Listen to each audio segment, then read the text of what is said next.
Hey guys, Ray from loveyouRV.com. So I'm back with some real-world tests of the Lion Energy Safari ME portable power station. You can see it in this photo here. I have it set up. So we went camping for the last 10 days or so, and I'm back to kind of update you on how it performed.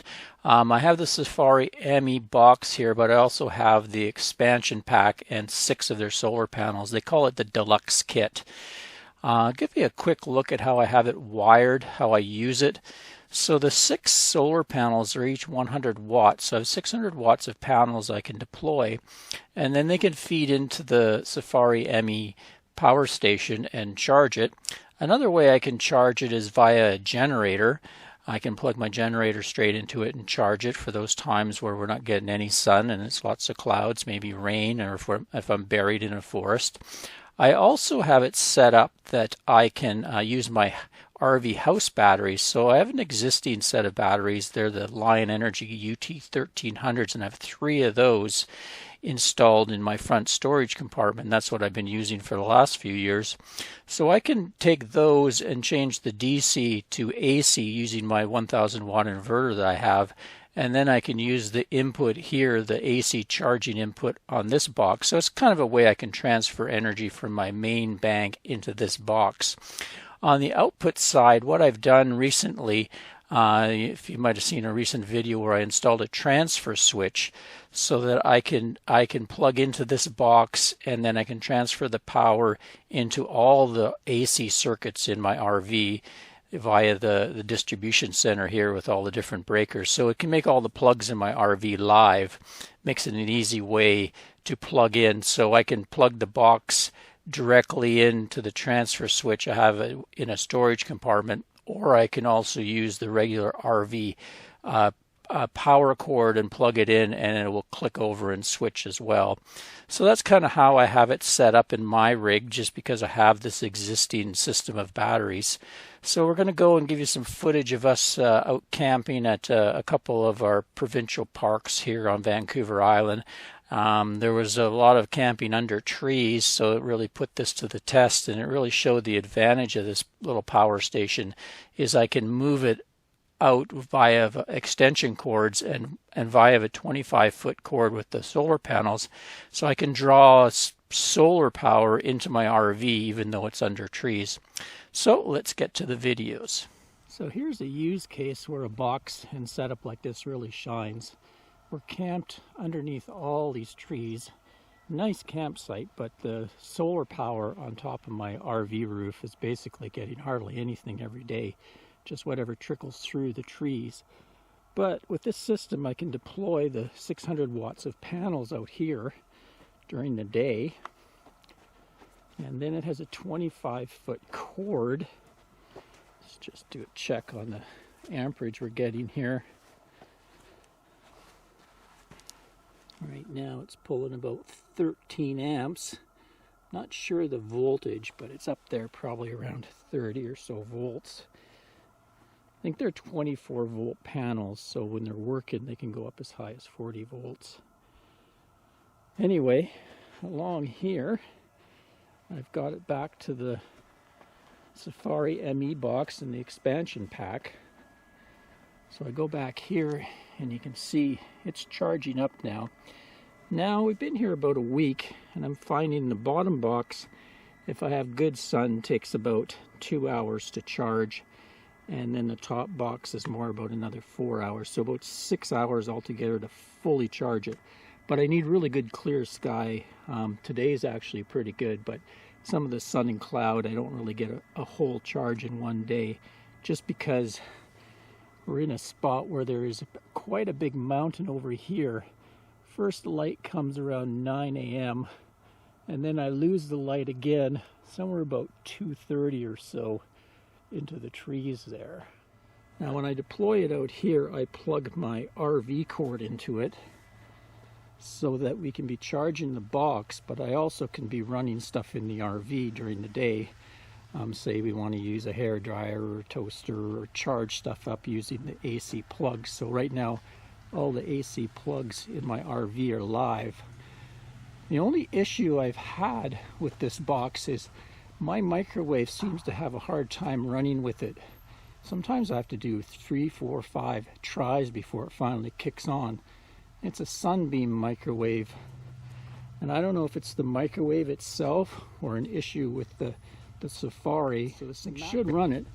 And actually my 2000 watt generator here runs it no problem. And also I've had a Blue Eddy portable power station, it ran it. So I've actually contacted Line to let them know, see if there's anything they can do, maybe a firmware upgrade or something.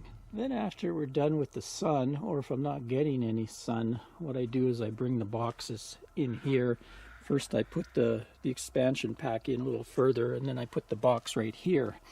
And I've set up a few different cords to plug in. This one actually plugs into a transfer switch in my RV, so I can plug this into the box and all the plugs are live in my RV. This is actually coming from my existing inverter. I have a 1000 watt inverter, so I can actually use that to charge up this Lion Energy box using my existing batteries and inverter. Plug that in. It's kind of a way for me, if I have lots of juice in my battery bank, my main battery bank in the RV, I can transfer it over to the box if I wanted to. This is actually our Starlink dish power box. So what I do is right now Anne's on the internet, so I have the Starlink plugged in here because all our plugs are live. When I bring the Safari box back here, I just take that and I can plug it in right there. Makes it easy for me to run the Starlink when I want to. Let's give you a look at my existing system. When I mentioned the inverter that I can use to charge, that's it. And in here are 3 Lion Energy UT1300 batteries. So I have 315 amp hours in here, and I think each battery is 1300 and something watt hours. So quite a bit in there if I do need to transfer it over to that other box.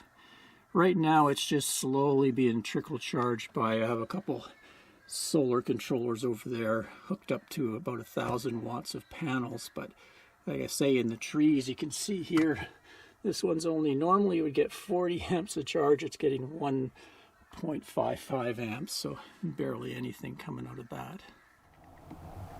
So, packing up tonight to leave tomorrow. It's going to be the end of our stay at this particular site.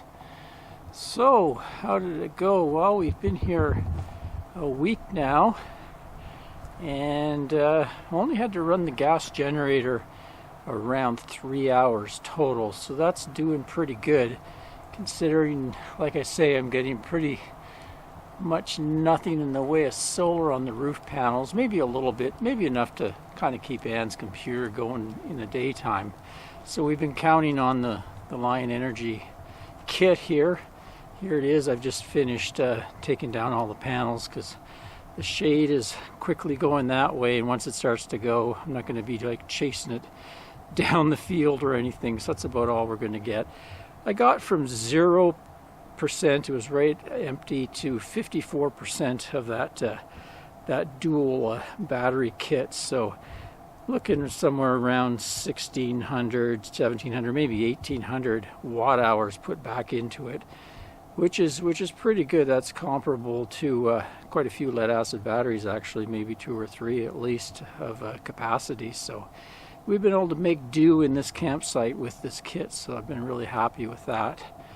And here's how small they come packed up. This is in their cases, so I just throw this in the back seat of the crew cab of the truck, and we'll head on to the next campsite. I think it's going to be another treed campsite, unfortunately, but we'll continue on with the real world review there. Stay tuned.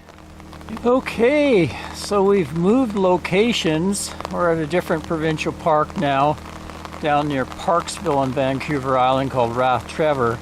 Unfortunately, we've got quite a bad storm system that's moving through. Lots of wind and rain for the next few days, and we're pretty well run down. Of course, we're on no hookups here, and we have pretty well zero solar coming in. So at this point I have to resort to a generator to get us power. But what I can do is, with the generator, I can actually charge the Lion Energy box, and that's what I'm doing.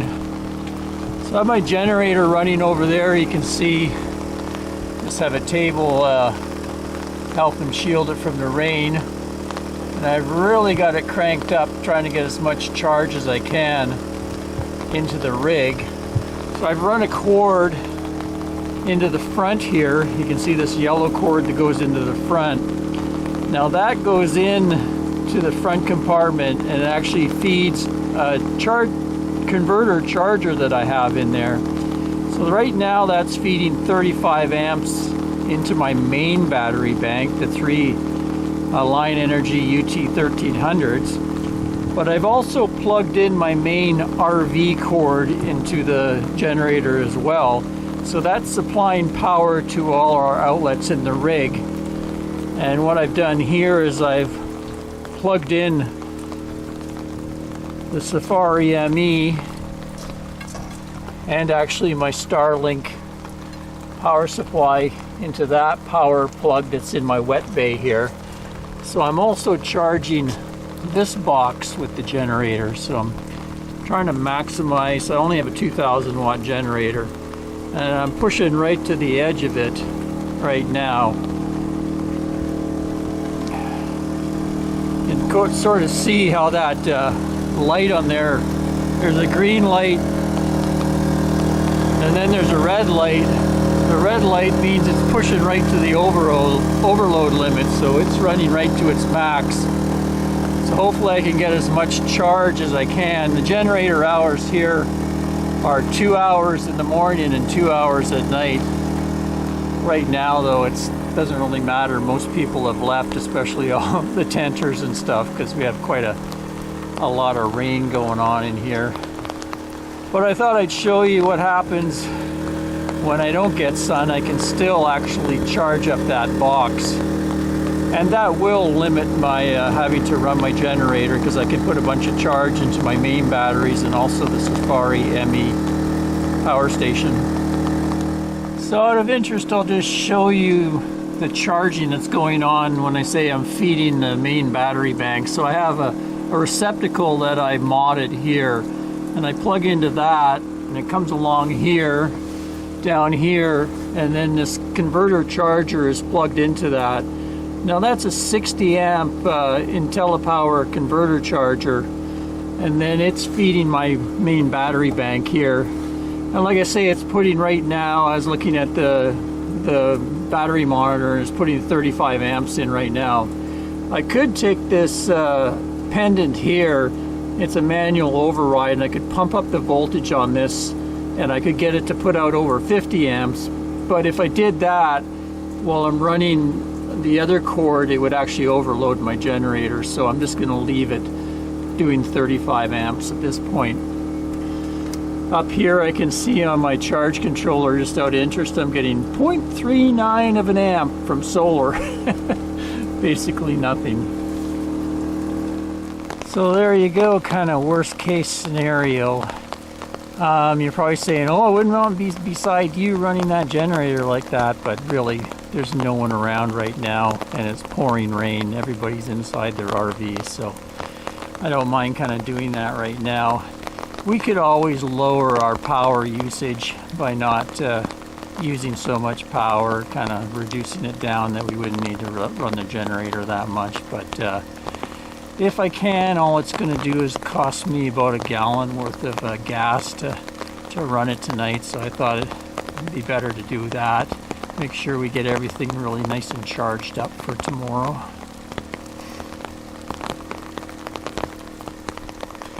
Beautiful wet coast of Canada.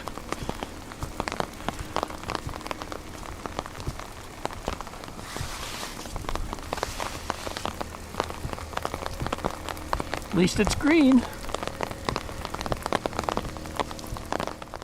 Okay, so I've had a chance to use the boxes for, about 10 days of camping now, and not in the most ideal conditions. Mostly we're in the forest and stuff like that, so they've been put to a test in kind of less than ideal. Keep that in mind. So back with a few things that I found that I really didn't like about the system. One is I'm not really a fan of the solar panel connections, the tiny little Anderson power pole. I find the plastic is a bit weak and they're kind of hard to connect together, especially if you're moving the system around a lot like I had to do. The sand would kind of get in them, and I even actually broke one, so I had to replace one. So I think I might even be going to replace the connectors on that. So I told Lion I don't really like the connectors. Maybe they might upgrade those in the future.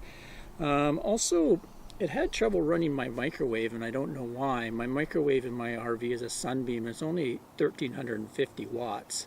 My 2,000 watt generator runs it fine, and it's only 1,600 continuous and 2,000 watt surge, whereas this inverter in here is 2,000 watt with a 4,000 watt surge. So it should have ran it easily, but what would happen is I'd press the start button and it would just click and cut out, and I'd have to kind of reset it on the microwave buttons, and then find about the 4th or 5th time it would catch, and then it would cook fine. So some kind of weird thing going on between this inverter and the microwave. Also told them about that.